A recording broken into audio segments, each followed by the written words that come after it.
Pertahanan negara adalah segala usaha untuk menegakkan kedaulatan negara, keutuhan wilayah negara kesatuan Republik Indonesia, dan keselamatan segenap bangsa. Usaha pertahanan negara tersebut dilakukan dengan mempertimbangkan adanya dinamika bentuk ancaman yang dihadapi.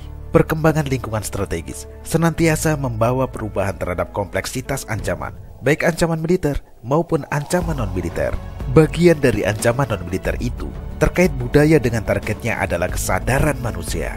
Perang budaya berlangsung diam-diam, tanpa menimbulkan kegaduhan atau menarik perhatian, bahkan sangat lembut sehingga pihak yang ditaklukkan tak merasa kalah, malah saling justru menikmati.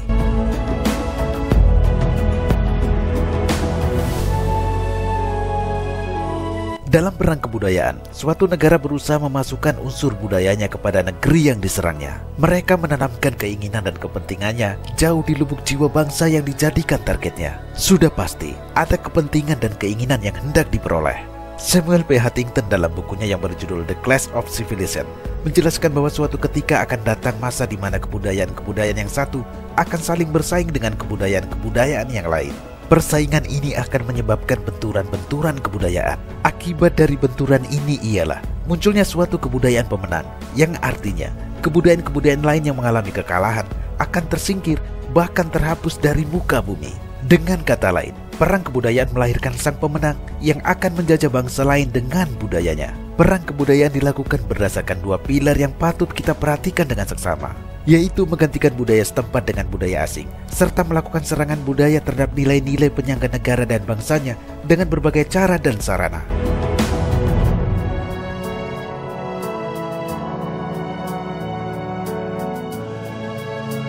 Pemirsa, berbagai media asing melancarkan propaganda secara terus-menerus menyerang nilai-nilai agama, kemanusiaan, dan nasionalisme. Serangan propaganda ini dilakukan dengan metode-metode yang sangat halus sehingga tidak terasa oleh masyarakat pada umumnya. Media-media ini dalam berbagai film, drama picisan berseri, berita, laporan, dan majalah ditulis berdasarkan arahan pihak asing, secara tidak langsung menyerang kebudayaan dan peradaban bangsa-bangsa lain.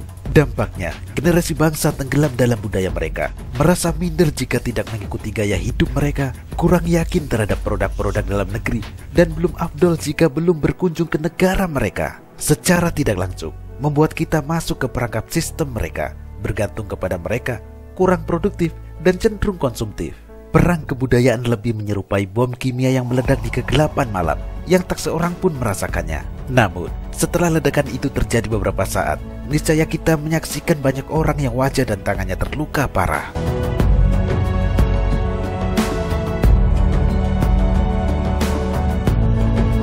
Perkembangan teknologi dan informasi memberi andil yang besar dalam pertumbuhan ekonomi dunia. Bahkan, teknologi juga menjadi indikator kemajuan suatu negara. Perkembangan ekonomi akan menjadi lebih cepat apabila didukung oleh faktor kemajuan teknologi. Makin canggih teknologi berarti makin tinggi efisiensi pertumbuhan ekonomi suatu negara. Namun demikian, kemajuan teknologi tidak hanya memberikan dampak-dampak positif pada sistem ekonomi. Dampak negatif juga muncul secara bersamaan.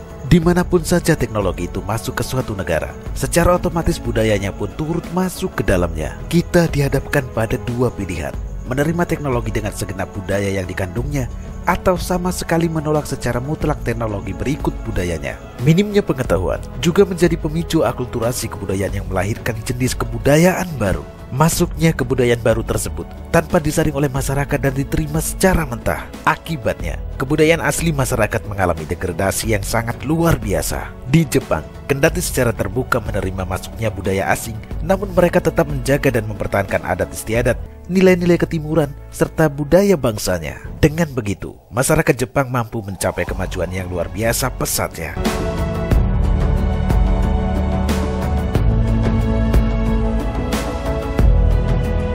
Pemirsa, infiltrasi budaya asing sudah masuk ke ganggang kita, bersifat menyeluruh, terorganisir, dan terencana. Tidak menjadi soal jika masyarakat Indonesia menyukai produk industri kreatif negara lain. Masuknya budaya asing ke suatu negara sebenarnya merupakan hal yang wajar, asalkan budaya tersebut sesuai dengan kepribadian bangsa. Akan tetapi, seluruh elemen bangsa terutama generasi milenial dan segenap media nasional memiliki tanggung jawab untuk mengantisipasi agar budaya sendiri tidak kalah bersaing. Produk budaya Indonesia juga mampu masuk dan digandrungi negara lain. Sebagai identitas bangsa, budaya lokal harus terus dijaga keaslian maupun kepemilikannya. agar tidak diklaim oleh bangsa lain. Indonesia adalah negara kepulauan yang memiliki keragaman budaya, ras, suku bangsa, kepercayaan, agama, dan bahasa. Jika semua mampu dikelola dengan baik, menjadi kekuatan besar dalam menghadapi perang budaya tersebut. Sebagai generasi bangsa, gali potensi yang ada, jangan mudah diadu domba, jaga kerukunan sesama anak bangsa, serta hormat dan saling menghargai tradisi dan budaya Nusantara. Hal tersebut merupakan benteng pertahanan yang kokoh. Melestarikan nilai-nilai luhur budaya ketimuran di tengah kemajuan teknologi merupakan wujud kepedulian kita dalam penegakan amanat konstitusi terkait 4 pilar kehidupan berbangsa, yaitu Undang-Undang Dasar 1945, Pancasila, Bhinneka Tunggal Ika, dan Negara Kesatuan Republik Indonesia.